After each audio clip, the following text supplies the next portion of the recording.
Alhamdulillahilladzi arsala rasulahu bil huda wa dinil haq liyudhhirahu 'ala dini kulli arsalahu basyiran wa nadhiran wa da'iyan ila Allahi bi'idhnihi wa sirajan munira. Allahumma salli wa sallim ala sayyidina Muhammad wa ala alihi wa sahbihi ajma'in. Rabbi shrah li sadri wa yassir li amri wahlul 'uqdatam min lisani yafqahu qawli. Amma ba'd.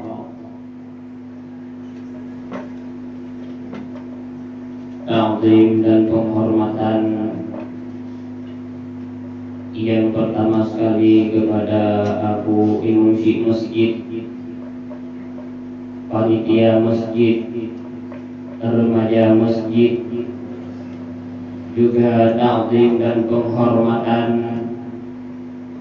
kepada seluruh gure-gure, tunggu-tunggu yang tak berhadir ke rumah Allah yang sangat kita cintai,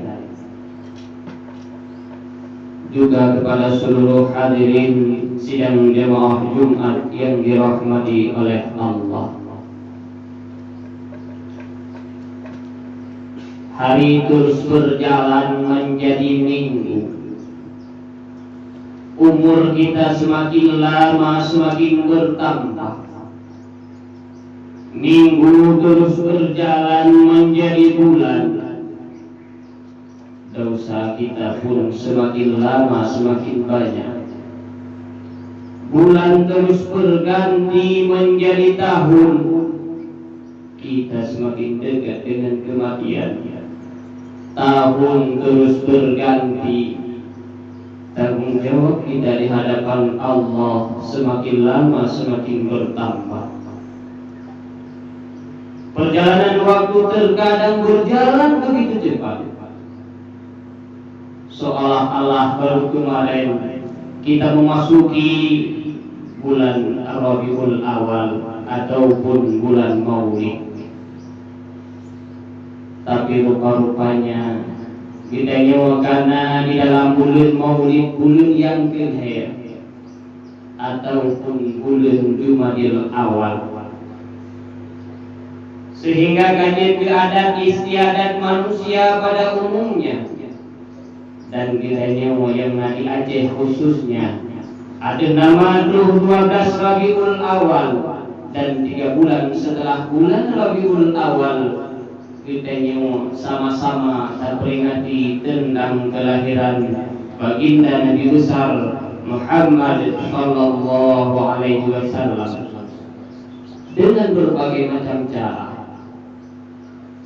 Baik kita peringati kelahiran Rasul dengan cara dakwah, takhir tunggu tabudu dakwah, menceritakan kembali tentang kisah perjuangan Rasulullah dalam membawa ajaran Islam, ataupun tak peringati kelahiran Rasulullah dengan cara tabudu maulid, santunan anak yatim, dan siala kadar khanduri dan sedekah jariah gedanya dengan kasar, dan tujuan adalah untuk memperingati kelahiran Rasulullah. Mian Bandung merupakan bukti tentang cinta dan kerinduan kita kepada Rasulullah Sallallahu Alaihi Wasallam, karena memang cinta butuh kepada pengorbanan.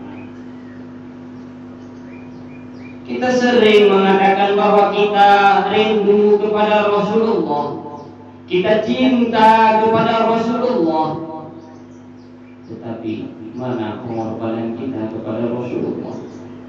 Pernahkah kita berkorban demi Rasulullah? Dikarenakan bila kita mencintai seseorang, kita akan rela berkorban apa saja demi orang yang kita cintai, mulai dari waktu, tenaga, pikiran, harta, jiwa, bahkan nyawa kita sekalipun rela kita korbankan demi orang yang kita cintai, karena memang cinta butuh kepada pengorbanan. Mungkin kita mengaku bahwa kita adalah hamba daripada Allah, kita yang mengaku bahwa kita adalah umat daripada Rasulullah, namun terkadang perbuatan yang kita lakukan melampangkan bahwa kita adalah hamba daripada nafsu, budak daripada jabatan, dan kawan daripada syaitan laknatillah. Naudzubillah summa naudzubillah. Hadirin Abu Ulum Syiklun An-Muda saudara. Maka kita kanduri maulidnya ataupun tak kanduri makanan kurang seala kadar dengan kasar memperingati kelahiran Rasulullah, yang adalah bukti kecintaan kita kepada Rasulullah. Walaupun sebahagian ulung yang sudah hanjir kanduri maulid, kanduri maulid, karena mereka menganggap kanduri maulid itu adalah bid'ah, wa kullu bid'ah dhalalah, dan tiap-tiap bid'ah sesat. Padahal Hasan Al-Basri beliau pernah mengatakan, setelah dipegang oleh Hasan Basri, "Lau kana li mislu jabalin Uhud tahaban la amfiqahu ala qiraati maulidir Rasul." Seandainya begilun namuhdum umpama bukit Uhud, sungguh akan lencok muhyen Bandung lun infak untuk memperingati kelahiran Rasulullah. Junaid Al-Baghdadi juga pernah mengatakan, "Man hadara maulidar Rasul wa 'azama qadrahu faqad faza bil iman." Barang siapa yang menghadiri maulid Rasul dan membesar-besarkan kadar Rasul, artinya rukunan tamu selawat ke Rasulullah, faqad faza bil iman, sungguh kurangnya telah berkewenangan dengan iman yang kuat, iman yang bertambah-tambah, yang dengan imannya akan membawa kebahagiaan dunia dan akhirat. Maka itu dalam alasan bedanya untuk memperingati kelahiran Rasulullah, yang padahal orang yang pertama yang memperingati kelahiran Rasulullah itulah beliau sendiri. Di sana Rasulullah berpuasa Senin. Rasulullah berpuasa Senin. Para sahabat bertanya, "Ya Rasulullah, kenapa engkau berpuasa pada hari Senin ya Rasulullah?"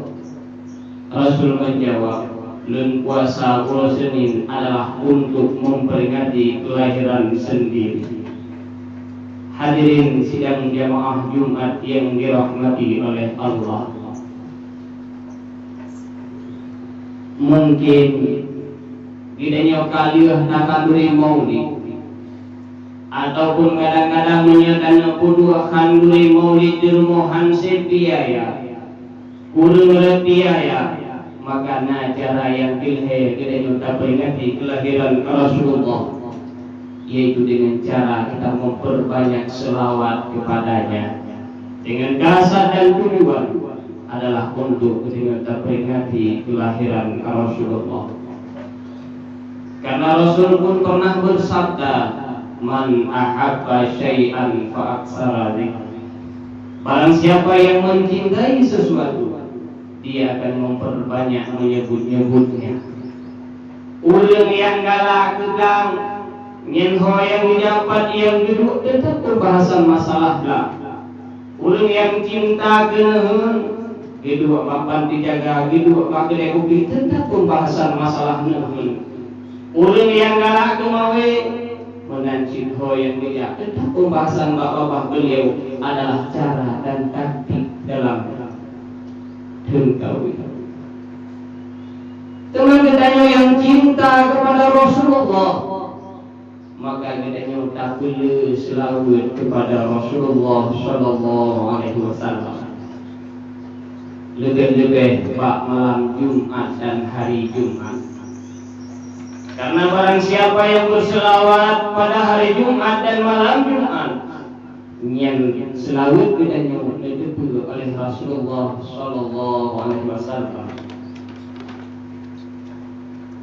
Karena Jibril alaihi salam akan turun ke udahnya, dan beliau akan menunjuk gambar-gambar orang-orang yang berselawat kepada Rasulullah pada malam Jumat dan hari Jumat, dan beliau menghadap dengan Rasulullah Sallallahu Alaihi Wasallam dan berkata, wahai Muhammad, inilah orang-orang yang berselawat kepadamu pada malam Jumat.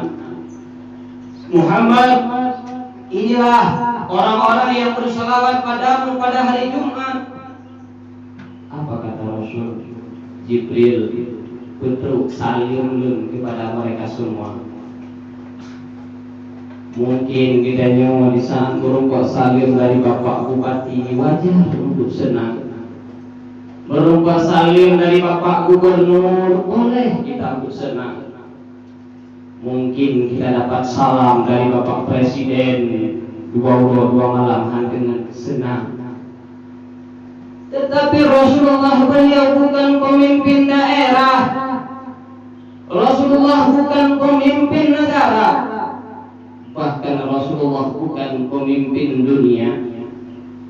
Lalu siapa itu Rasulullah? Beliau merupakan berpangkat Habibullah, bertitel Rasulullah Sallallahu Alaihi Wasallam.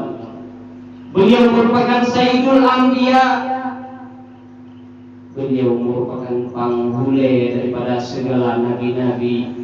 Sayyidul Anam, penghulu daripada segala manusia, mulai daripada Nabi Adam sampai akhir zaman. Beliau merupakan penghulunya. Maka wajar dan pantas untuk kita berlomba-lomba biar dapat salam daripada Rasulullah Sallallahu Alaihi Wasallam. Hadirin Abu Urung Syidlun, anak muda saudara. Padu-padu belum yang kau lihat.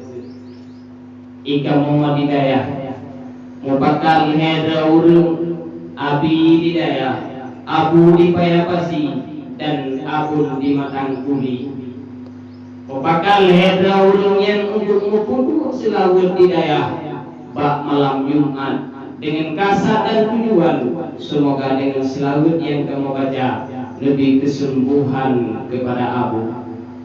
Sebelum kamu mulai selawat oleh abun dan pegah kamu padu-padu tentang kelebihan selawat. Dipegah oleh beliau menyatakan tetap tawasul kepada Rasulullah dengan berselawat kepada Rasulullah. Insya Allah apapun keinginan kita nyawa, apapun hajat kita nyawa, insya Allah akan dipenuhi oleh Allah. Akan truk keinginan kita nyawa bila tawasul kepada Rasulullah. Beliau menceritakan sebuah kisah yang kisahnya beliau sendiri yang mengalaminya. Apun beliau mengalami penyakit selama 20 tahun. Selama 20 tahun yang menjak mubat dumha kali menjak. Rumah sakit rumah sakit kali menjak. Tetapi wataihu di rumah sakit hanadih putra penyakit beliau. Neja Paulus merajah pun hanadih putra penyakit yang dialami oleh beliau. Putra penyakit beliau. Penyakit beliau adalah di saat gagal di kehadapan manusia, beliau itu gemetar. Sehingga 20 tahun beliau hadir dalam imum, 20 tahun beliau hadir ceramah. Karena penyakit beliau adalah hadir berkumpul dengan manusia. Ada namanya dari manusia, tetapi tubuh beliau gemetar. Gemetar bukan karena takut, tapi karena memang yang penyakit daripada Allah. 20 tahun Abu Ulun Syidlun. Kemudian beliau mulazamah lawan dengan selawat yang dikenal dengan raja selawat. Maka hana bolehnya Nabi kesembuhan oleh Allah dengan berkat tawasul kepada Rasulullah. Maka apapun keinginan kita dengan berkat selawat dan bertawasul kepada Rasulullah, itulah punca kesuksesan. Dan beliau pun membuka faedah selawat yang kedua adalah insya Allah menyegedanya tak pun lazamah dengan selawat, insya Allah kita akan tamu kawin dengan hana payah dilamai. Abang-abang lu yang kadang-kadang modun bangun kawin gara-gara pikir dilamai, gara-gara pikir 10, 20, bahkan 25 manyam sampai hana jadi mengkawin sampai uroyo. Kadang-kadang kita nyawa hansip tak kerja kampung tak budak tajak ke Jawa, tajak ke Malaysia, tujuan kita peng niatna ke dilame. Kata tak kerja hidup karena tak boleh dilame 5 manyam tak kira budak kampung tayi kuah. Wate tawo kena waceh kai bro. Balik bro na payah pulau mun 5 manyam yang bahkan kadang-kadang payah pulau danau belang tubuh kita yang untuk tahu lagu lagu Aceh sehingga mudun kita yang hana taruh untuk keluarga karena pengaruh Pak Jilam. Makanya kesempatan besar abang-abang lun, kapan lagi kalau bukan sekarang, perbanyakkanlah selawat kepada Rasulullah karena memang dia hat kelebihan daripada selawat. Hadirin sidang jamaah Jumat yang dirahmati oleh Allah, Imam Asyibuli beliau pernah mengisah sebuah kisah yang alami oleh tetangga beliau. Beliau mempunyai seorang tetangga yang cinta kepada Rasulullah luar biasa, menyeselawat kepada Rasulullah pun luar biasa, tetapi punya amalan-amalan yang lain agak betul. Sehingga saking senang tak saking cinta hati Rasulullah, beliau menulis selawat baksikon kertas. Di bawah selawatnya menulis nama beliau dan beliau mewasiatkan, wahai amirul, bila seandainya suatu saat nanti lun menghadap Allah, lun meninggalkan dunia fana ini, tak jauh kertasnya tak dulu lam kafan lun yang rumah bukti ke Rasulullah tentang cinta lun ke Rasulullah. Maka tak lama kemudian kurangnya pun meninggalkan dunia fana ini dan beliau pun dikuburkan oleh masyarakat. Maka hanatnya Imam Asyibuli beliau bermimpi, beliau merupakan tetangga beliaunya, sehingga ditanya oleh Imam Asyibuli, wahai tetangga lu, pakiban hal ihwal kata di dalam kubur, senang susah.